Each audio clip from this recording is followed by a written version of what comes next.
And so how do you make your habits just as easy as Netflix? How do you make accomplishing your goals just as easy as picking up the video game? Because that's why all these habits are so easy to do, is because they've made them easy to do.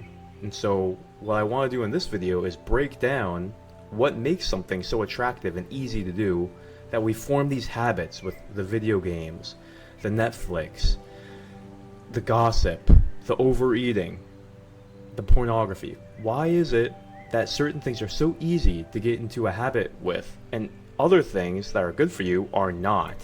And how do we make the good habits as easy and as addictive as the bad habits? So there's something called habit science, and we're going to get into that. But first, I have to tell you about my friend Mark. He was in his mid-30s, and he got a promotion in his corporate job. He was a UX designer, but he got promoted, and so he was proud of himself. And so he's making a lot more money, double the money. And he's been working for it for over 5 years, and so he was really happy that he got it. But the thing was, once he got his goal, his habits started falling. He had all these good habits. He was going to the gym, he was reading, and he was pretty much taking care of himself the way that you should. You're taking care of your health, you're not overeating, you have ambition, you have a goal, and so he had these good habits. But within 3 months of getting this promotion, he started to slack off, and he told me he just didn't care as much about his job. It just became mundane. And so he stopped reading his professional development books, he stopped doing his meditations, he stopped doing his actually stopped going to the gym as much, which is surprising. And he had a new girlfriend, and they just started going out to eat, and he was just spending more time with her instead of sharpening himself. And so he just started playing video games more and more, and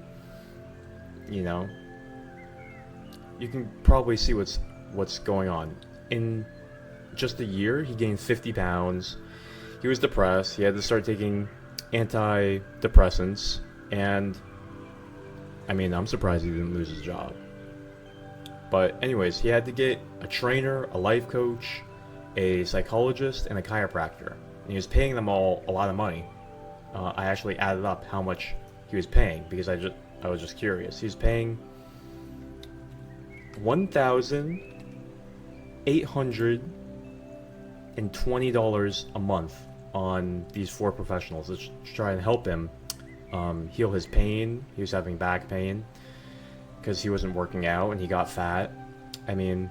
He would just come home and he would tell me he would just watch Game of Thrones, Netflix series like The Boys, and then he'd watch porn, and then he'd eat like junk food and ice cream to like wash it all down, just like a failure sandwich.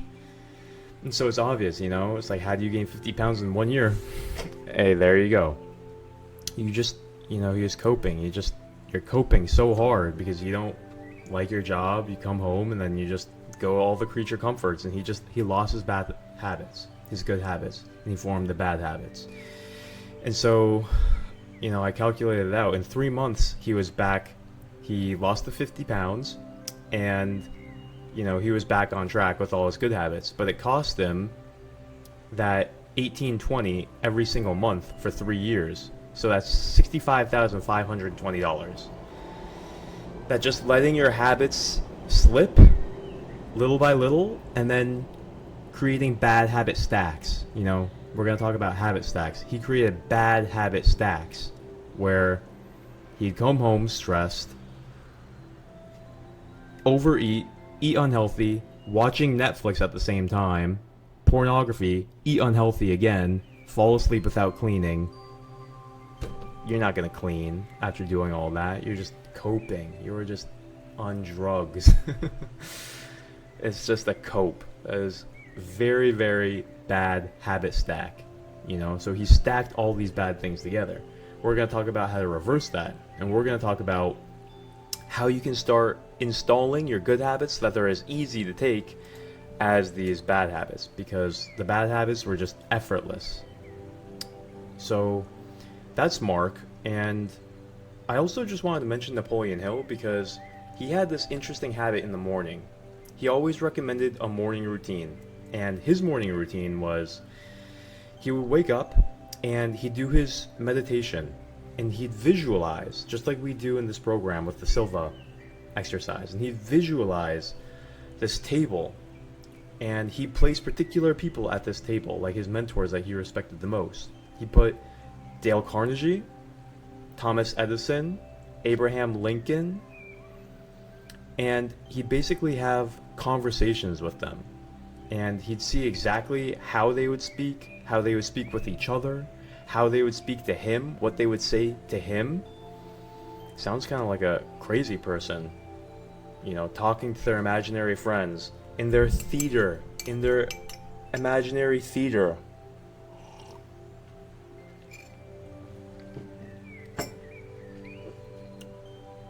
And sometimes he'd do this for an hour. You just think that he's a madman, but he's Napoleon Hill, the father of self-help psychology in America. Just amazing. So he would do that. He would do his affirmations, his self-confidence formula. He'd do some exercise, eat healthy. He said that he loves to walk. He would love to eat light, healthy meals with a lot of fruits and vegetables. And he'd be off. And so he had a habit stack. And so that's what I want to talk about. We want to talk about how you build these healthy habits. So the first thing that we have to take a look at in building your habits is, are you building it into your identity, or are you building it with willpower? See, identity versus willpower means, do you like doing it versus do you not like doing it, and it's a chore and it's fake and you're not going to keep on doing it. Most people overlook this completely, which is why I'm giving you this after we learned the Silva habit replacement exercise, because that changes your identity. You build it into your identity, and you change your beliefs around the activity so that there's not resistance, right? It's just amazing how few people talk about that, because a lot of people say make an identity-based habit by telling yourself, like, not I want to quit smoking, but say I'm a healthy person who doesn't smoke, which is true. But how do you actually make that real? Because if you're just saying that, then you have to find a way to actually feel that. You have to find a way to get that into the subconscious, which is why the Silva habit replacement exercise is so powerful. It starts digging that hole into your subconscious, and every single time you do that exercise, you're building new reference points. We talked about reference points earlier in the series, where it's like a save state in a video game. You get to continue your progress from that state that you already reached, that belief in your subconscious mind that you already reached, and you keep on going deeper. Every single time you tap into the subconscious mind at alpha, at your level, and you keep on visualizing and building deeper and deeper this image, these feelings, this experience in your mind of who you are in your imagination. These different feelings, you get better and better and more vivid. It's like you continue a story about yourself, and you're better and better at feeling into this new character that you're building, okay? So that's what we're actually doing. We're actually building in your imagination a new experience, a new personality, a new feeling that you keep on getting better and better and better at giving yourself. And eventually it starts to solidify, and you're taking action on it subconsciously. You see, because in the moment of question, whether you're going to do something or not, it's your subconscious that either magnetizes you towards doing it or repels you away from doing it. Like public speaking, like going up and talking to the girl that you're attracted to, like in the moment when you're thinking about smoking or watching porn or overeating. It's your subconscious that decides what you're drawing towards or what you're repelling away from. And that's what we're changing with the Silva method, okay? So that's magnitudes of value right there that nobody talks about. They all just talk about surface level things. Even affirmations, not at a deep level of mind, it's going to take so much longer. You have to find a way to save your progress, get deeper and deeper, and get better at feeling this new reality. That's the key. You have to feel the new reality again and again and again. That's what faith is. Feeling the new reality that's not here yet, but it's in the seed form and you're planting it in your heart. Remember, Jesus talked about the kingdom is likened unto a sower sowing seed. Well, that's exactly what this is. You sow the seed, you sow the seed, you nurture the seed, you nurture the seed. You keep the thorns away. You make sure that your seed isn't landing on rocky ground inside your heart by clearing away all of these doubts, all of these negative self-images. Okay, so that's what we're doing with the Silva method. You're clearing away the stony heart, the previous image of who you are, by imagining this new image, so that this new seed of a new reality can take root inside you. And you keep on watering it with the continuing meditation. And you keep on growing it and growing it and growing it, and in due time, here comes out a shoot. It has the root, it grows, it grows, it grows, people see it growing, and eventually you get a wonderful fruit. So taking into consideration, not letting your doubts and your fears come in and choke it out, also very important. But this is how you really change your behavior. This is how you change your identity. This is how you change your beliefs and how you feel about doing new things. So important not to just grind and struggle through life and your habits and behaviors. Oh, just how ugly is that? If you just have to grind yourself through exercise the rest of your life, disgusting. You think you're gonna grind yourself through eating the foods that you don't like your whole life? It's stupid. It's not the right way to approach it. You have to change. So, it's incredible what people are trying to do with themselves today. But moving on, I want to talk about the 4 laws of behavior change. So when you're thinking about this new habit that you want to ingrain, let's take, for example, you want to eat healthy portions instead of gigantic portions that make you feel lethargic and bloated and tired and depressed. So we'll take this as an example. Law number 1 is that you want to have a cue to make it obvious. So what does that mean? Take, for example, smoking. The cue to smoke would just be every single time you feel bored or socially awkward, you don't know what to do, just take it out. Or stressed, you just take it out. That's your cue. So taking an example like that, where it's so easy to smoke, the cue is obvious. You feel you have the pack on you already, you feel the urge, you're cued. You see other people smoking, you're cued. So how do you cue eating the right portions? So one thing that you can do is every single time that you're eating is remind yourself in certain different ways to eat the right proportion. Now what I do is I just stock my cabinets with the size bowls that I know that is the amount that I want to eat. And I'll just fill my bowl with that much, and that's my cue. Whereas if I just have a huge bowl, that's not a good cue. Another cue is packing your food before into like a lunchbox and then bringing it somewhere, and then that's where you eat with that food. That's your cue, the lunchbox. All you have is all you have. You can't overeat because you already determined how much you ate. So these are examples of cues. You can also put an alarm that has a message: eat more frequently, less big meals. Okay? So it's just to remember. You have to remember. Just remember. Look at your hand and you can say, I only eat 2 handfuls of food. Boom, boom. You know? But the second law is that you have to make it attractive. So how is that attractive? It seems like it's a downgrade, because before you got to eat so much and now I'm eating so little. That's a downgrade. How am I going to do that? I'm not going to be able to do that. That's BS. Just, I already know myself. So you have to make it attractive by saying to yourself, instead of eating so much, I get to eat more often. So that's what I say to myself. I say, you can eat more and even more variety. Just wait 2 hours. Just wait an hour. You'll be able to eat more this way. Chop it up. So instead of eating 3 huge meals, eat 5 smaller meals. That makes it attractive. You get to eat more frequently. That's nice. So you have to make it attractive. You have to make it actually in your mind this feeling of, all right, nice. I like it. Good deal. Good deal. You know, and that's what we're working with the meditation too. It's helping with the affirmations at the end, if you remember. It's helping you actually appreciate and enjoy it.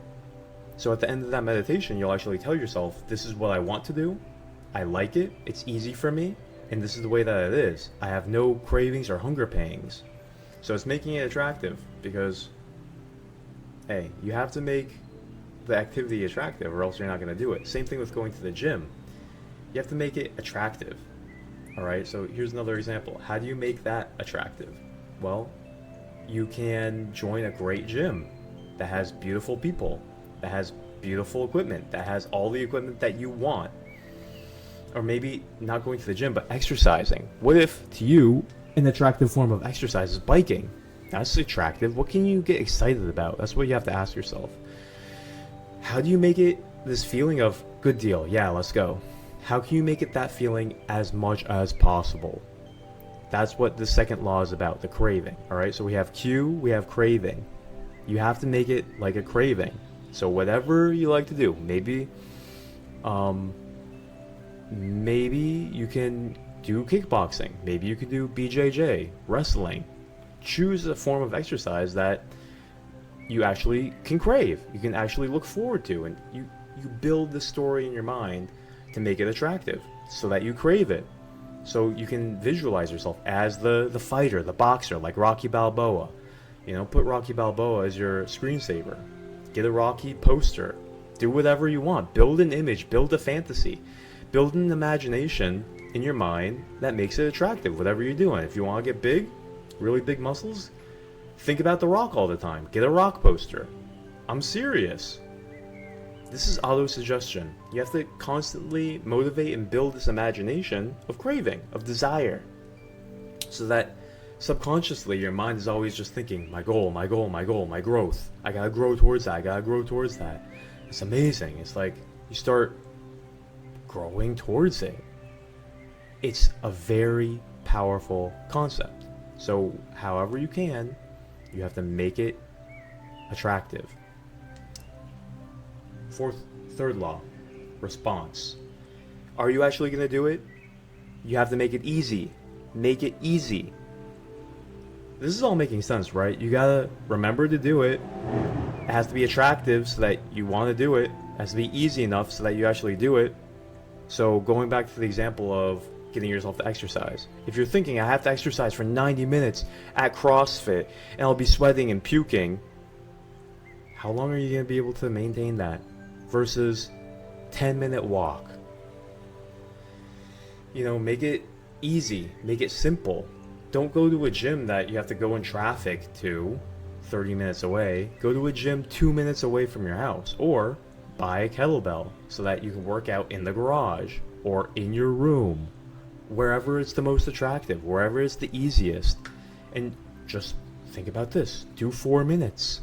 Start with 2 minutes. If you want to start reading, start with 2 minutes. If you want to start meditating, start with 2 minutes. You can start with 1 minute. Jim Quick, author of Superbrain, one of these super geniuses who can remember like 200 people's names on the spot, he recommends starting with 1 minute of reading a day. And if you can't do that, he says read 1 sentence. You can just open the book, look at 1 word, and close the book, and you'll be making progress. And I'll tell you why. I will tell you why before we end this podcast, because as weird as that sounds, that's progress. Opening the book, reading 1 word, and closing the book, that's progress. If you're not reading, that's progress. That can turn into $10,000 a year raise because you developed a reading habit. That's your reading habit, day 1. You're reading habit day 2. You're reading habit day 3.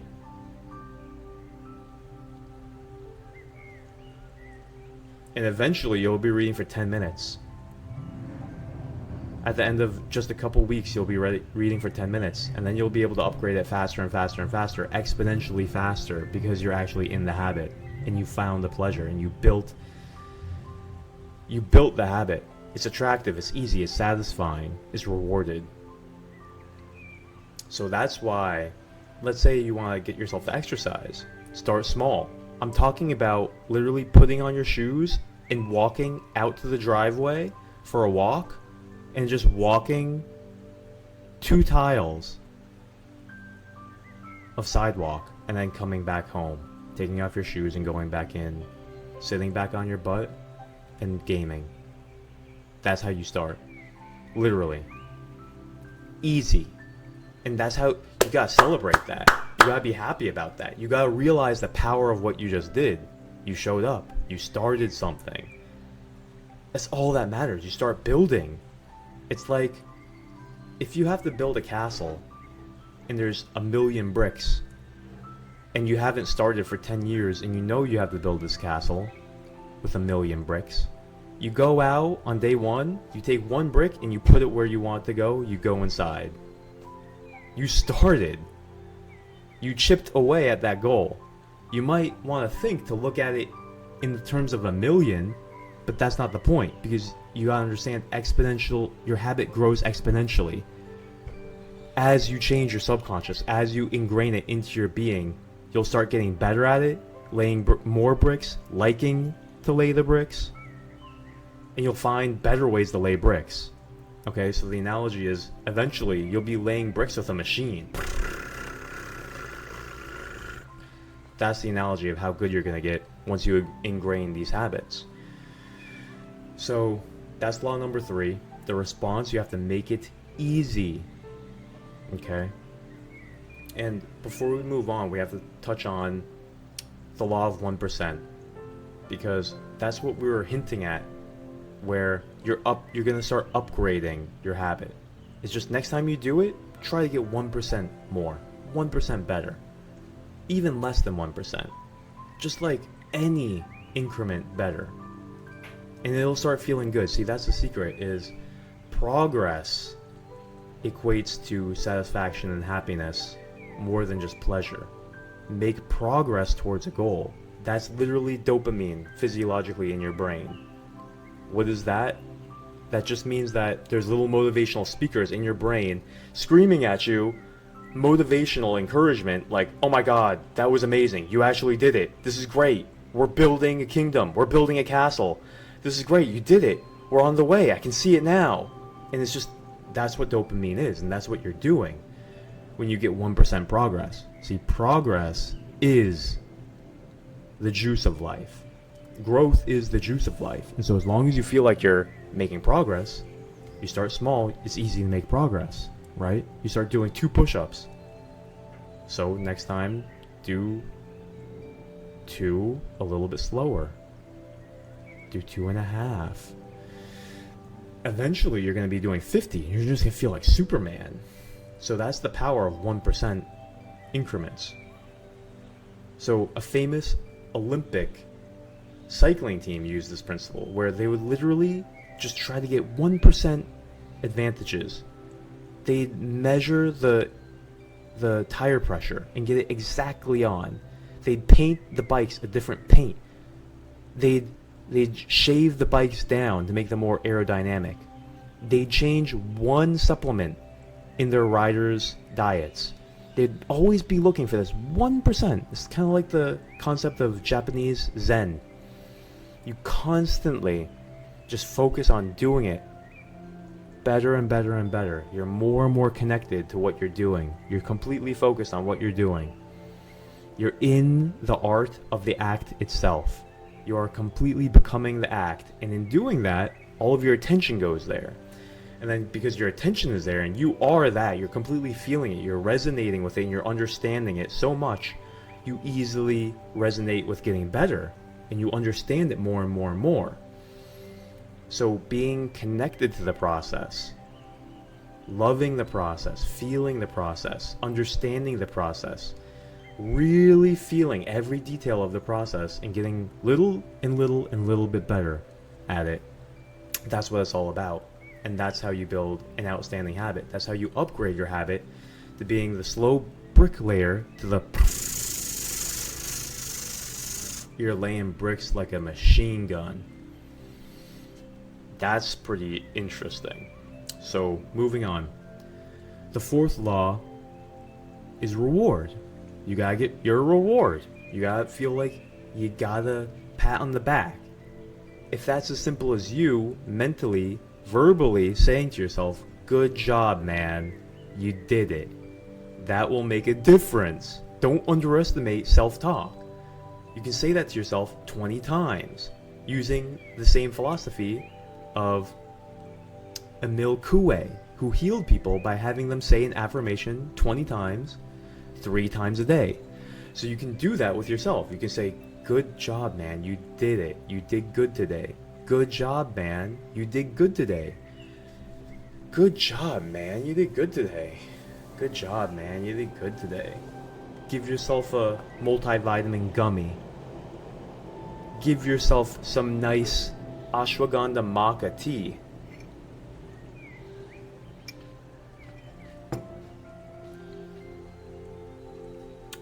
Maple syrup. And say, good job, you're doing it. You're doing good. Don't say to yourself, alright, we got a lot of progress left to go. That was pretty pathetic what we did today.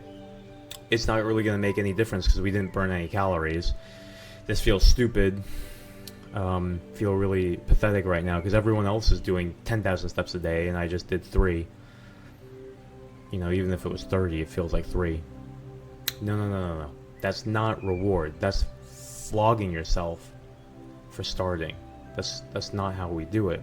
So the reward can be anything from being able to post your progress of your habit in an accountability group. You know, you get into this program, you have an accountability group where every single week you have to post your progress on your cardio, your weightlifting, your strength gains, your diet, your meditation.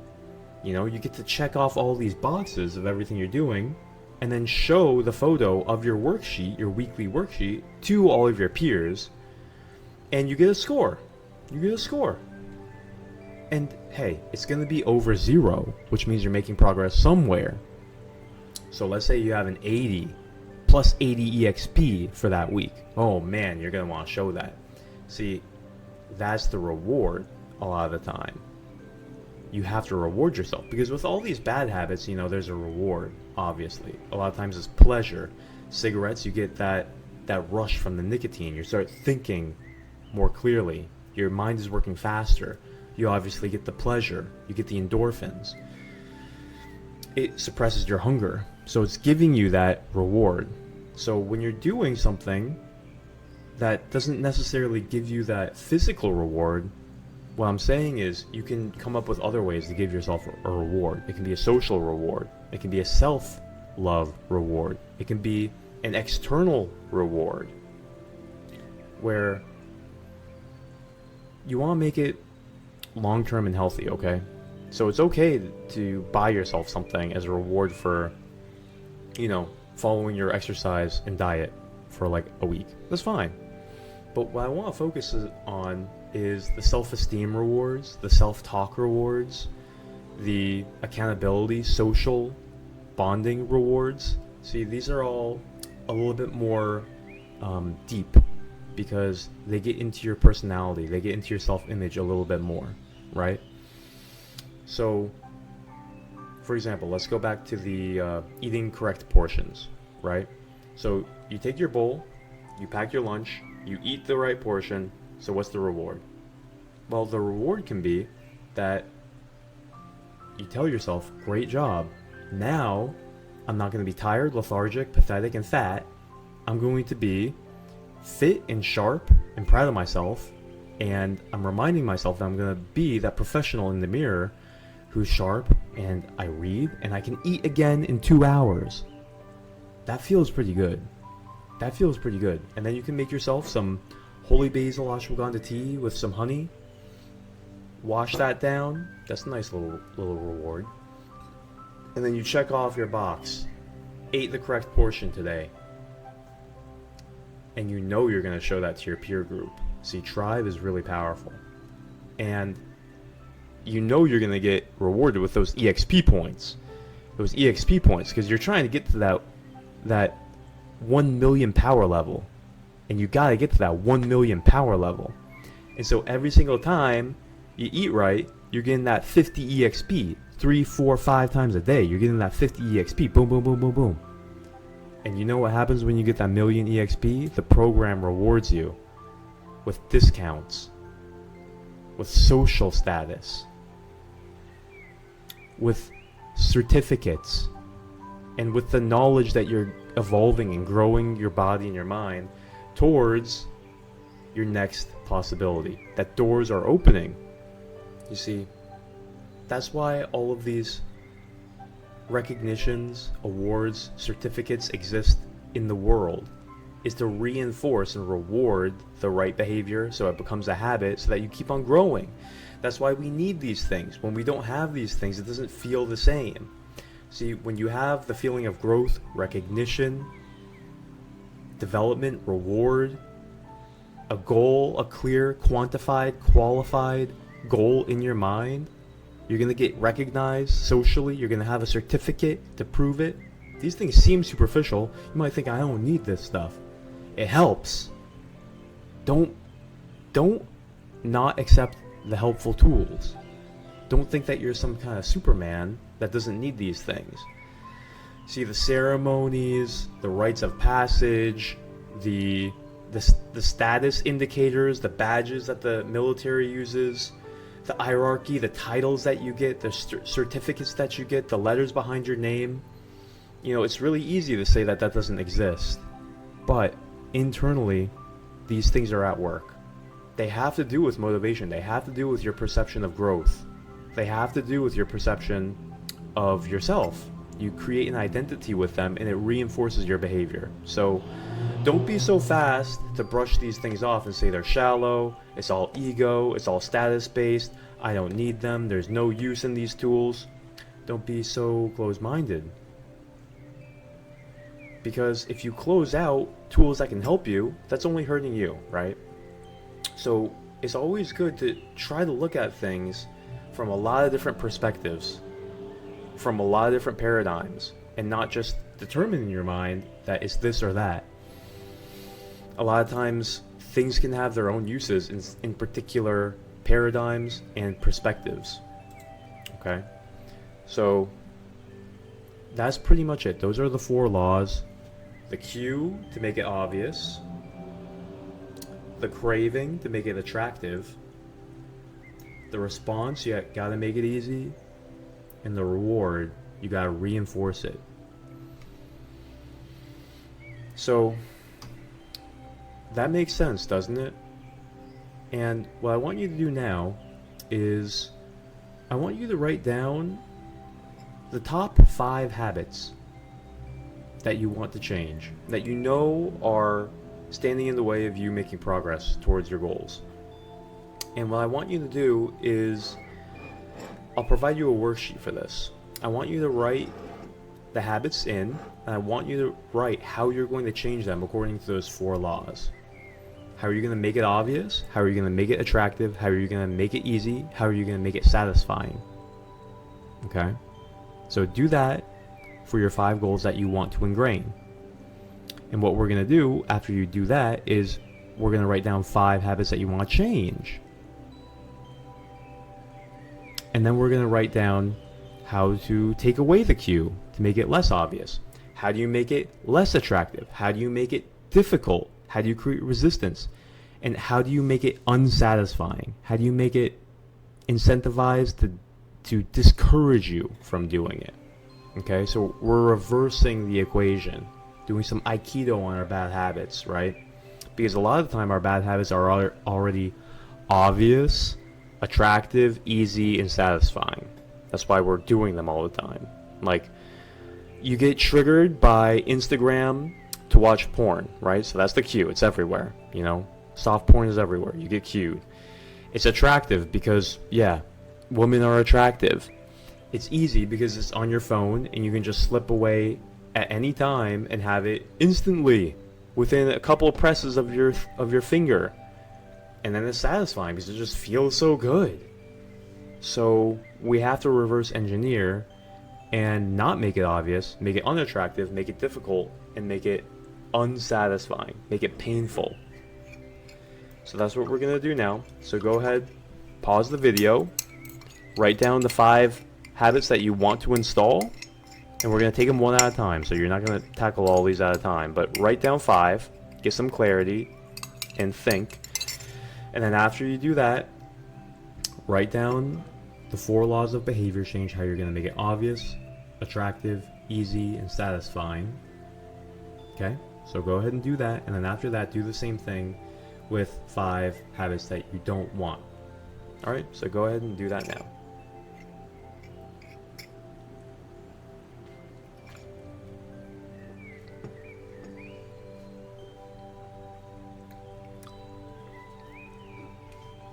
Alright, welcome back. Good job getting clarity on your habits that you want to install and uninstall. Alright, so now you have some clarity about how to use those 4 laws of behavior change to actually start making progress. And what we're going to do is tackle one habit at a time. What I want you to do is focus using the Silva habit changing meditation on one habit at a time, completely install it, and once you completely install it for at least 7 days, you can start installing a new one and using that new habit in your habit changing meditation. Now, if it's really not a difficult habit for you to change, you can get away with installing multiple habits at a time. You know, if it's not hard to start brushing your teeth for a minute more with charcoal or something like that, it's not like you can't install multiple habits at the same time. But what you want to be careful with is that you're not trying to change habits that are very deeply installed and that you're dependent on too many at a time. You want to tackle difficult habits one at a time. The easy habits, go ahead, have a field day, especially now that you know the 4 laws of habit science. So just use your own common sense. Ask your coach during your weekly session, you know, if it's a good idea based on where you are to start tackling all of these habits at the same time. All right? So just a little bit more in this habit science, really fascinating thing. So we're gonna land this plane, but we gotta talk about habit stacking. So habit stacking is basically just where it's like a morning routine. You're stacking habits together and they build momentum on each other and they cue each other. So one habit will be the cue for the next good habit, will be the cue for the next good habit, etc., etc. And so it builds momentum with each other. So sometimes it's good to line up a couple good habits from easy to difficult. You start building momentum and all of a sudden you're doing this habit. For example, you wake up in the morning and start your morning routine. You don't feel like working out, so you don't work out first. You take a cold shower. You drink some herbs. You have a little bit of honey. You do a nice meditation. You do your affirmations. You listen to your motivational music. You look at your dream board. And then after that, you're going to feel more like working out, so you can work out. Then after that, you're going to feel more energy. You're going to feel like tackling the toughest project at work. See, this is a habit stack. You see how you built momentum and they all cued each other and they all helped you do the next hard, difficult habit? But because it was before another good habit, you actually had the energy and the motivation and the drive to do the next good habit. Okay, so sometimes you want to build a little bit of momentum so that you have the energy, the motivation, the desire, and really the energy to get yourself to do it. Because a lot of the time, you don't take action because you just don't have the energy. So good habits build energy, so stack them together. Okay, so that's habit stacking. And you can get creative with how you habit stack. See, you can habit stack mental processes like affirmations and meditations that actually give you more physical energy to do physical work. And then the energy you get from physical work can give you more energy to do emotional work, social work, hard projects. So You can stack them together in many different ways. And this is also just logical, but we have to talk about it. The design of your environment can cue you, it can make it easier, it can make it more attractive, and it can make it more rewarding based on just your environment. So be very conscious of your environment. For example, if in your bedroom you have posters of bikini models, what do you think that's going to cue? Well, that's a pretty obvious one. You want to take those pictures down. What about if you have a roommate who has explicit things like that? Well, maybe you don't want to hang out around that roommate as much. You don't want to go to places where you'll have those cues, those triggers that make it easy and attractive and rewarding. You know, you don't want to go to that part of town that has the strip club. You don't want to go to that part of town with your boys that has the alcohol. You don't want to go to the smoke shop. You don't want to go to the hookah bar if that's not what you want to do. You want to stay away from those environments. And then what about in your own house? Is it encouraging you to do the habits that you want? Or do you have junk food lying around? Do you have the donuts on your kitchen countertop? Do you have Skittles open, waiting for you to eat them in a bowl? I've seen people do this. Fat, very, very obese clients. I go into their house and they have a big bowl of M&Ms, peanut M&Ms, so that whenever you walk by, it's easy, it's accessible, you're gonna do it, man. You're gonna get that peanut M&M. It's almost impossible not to. I mean, if I had peanut M&Ms right here, right now, I'd be taking some. My mouth is already watering. So, your environment, does it make it easy for you to do what you want to do? Even like this setup that I have right now. It's open, it makes it easy for me to get on here with my mic, everything's set up, my wires are tucked away, all my equipment, my green screen is right there under my bed. I just take it out, easy peasy, within a minute. That's what you want to do with your environment, for your food, for your exercise. It's like, do you have that yoga mat in your room? Do you have the kettlebells in your room? Do you have the ingredients for that healthy meal already in your fridge? Did you print out the list of foods that I told you that you have to buy from the store and how much to buy, so that you can make the meal and have it ready, so that when you come home from work, you're cued. It's there in your environment. You're ready. You have the recipe right there printed out. You have the food already. Easy peasy. Lemon squeezy. And you just go ahead and you make your meal. Your environment helped you. And then you have the bowls the right size. You have the lighting in the place that you want to eat, that doesn't have the TV, that doesn't have the phone. Okay? So, another thing we didn't talk about when we were talking about eating the right portions is the response. How do you make it attractive? Because a lot of people love watching Netflix with their food, and when you're watching Netflix, you just want to keep on eating. So it rewards eating more and more and more and more and more. This is obvious. This was a weakness of mine. I would always just, I could just eat yogurt until I eat like 5 cups of yogurt. I could just keep on going if I'm watching anime. Just keep on going. It's so addicting. It's extremely powerful. So what I did was, I said, I don't watch shows while I eat. The reward is when I finish eating, I get to watch the show. And then you want to stop eating so you can watch the show. That's how you make it attractive. So you're rewarded for stopping to eat instead of punished. Alright? So that is so profoundly powerful. And when you're eating, you get to taste the food so much more. You get to enjoy it. You get to micromanage every bite. You get to taste every bite. You get to poke the food differently, chop it up differently, smash it with the sauces, smash it with the different tastes, combine different foods. It's so nice. I'm telling you, most people don't enjoy their food the way that they could. You know, it's like we take it for granted. To have a meal like this, for millions of years, people have strived for that. To just have a ready-to-eat meal like that. And then they would eat it oh my god, you taste everything, all the spices that we have, you can enjoy it so much more than you are. And you can be healthier. I'm telling you, that's gold right there. That feels so good to reward yourself with being able to watch the show after you eat. And then when you're watching the show, get this. This is part 2.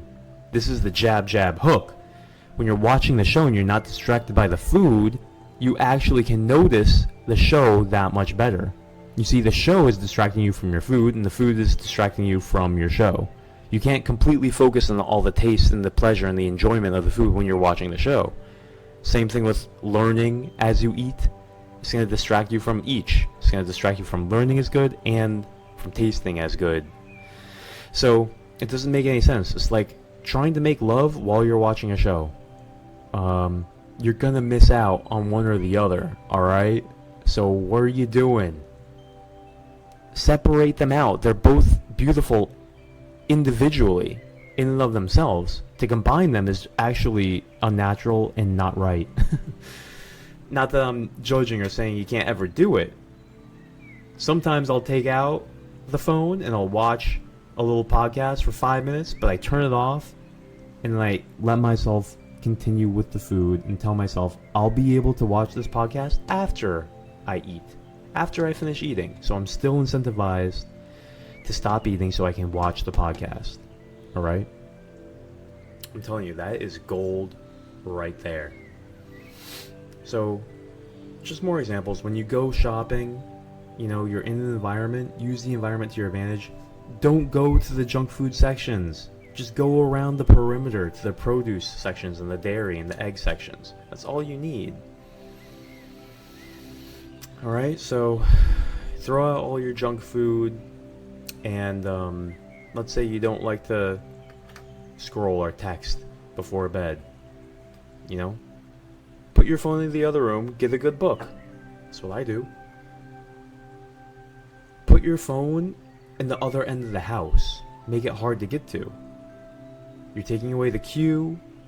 You're not going to hear the vibration or the text noise. You're making it difficult to engage in. It's unattractive to get out of bed and walk all the way over to get your phone.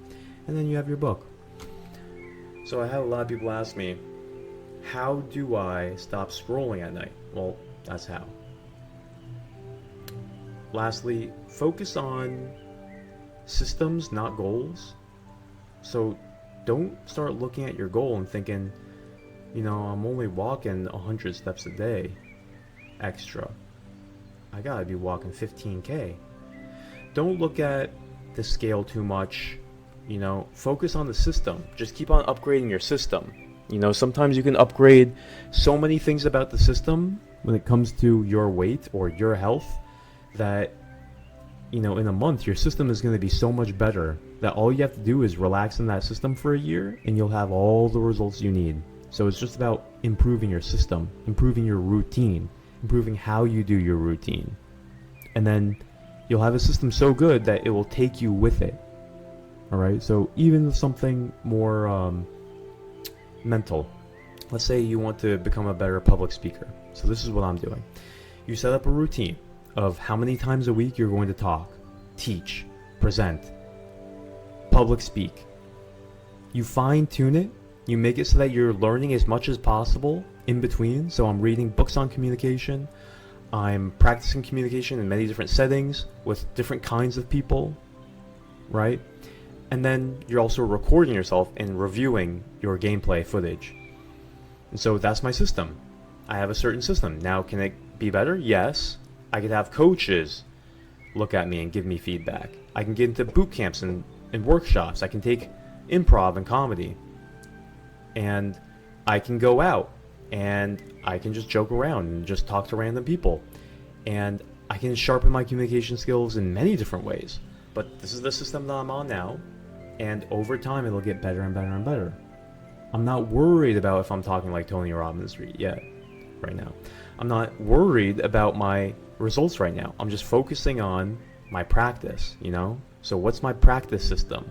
What's my system of practice? What's my system of doing things? And as long as I have a good system, it's going to bring me to my goal.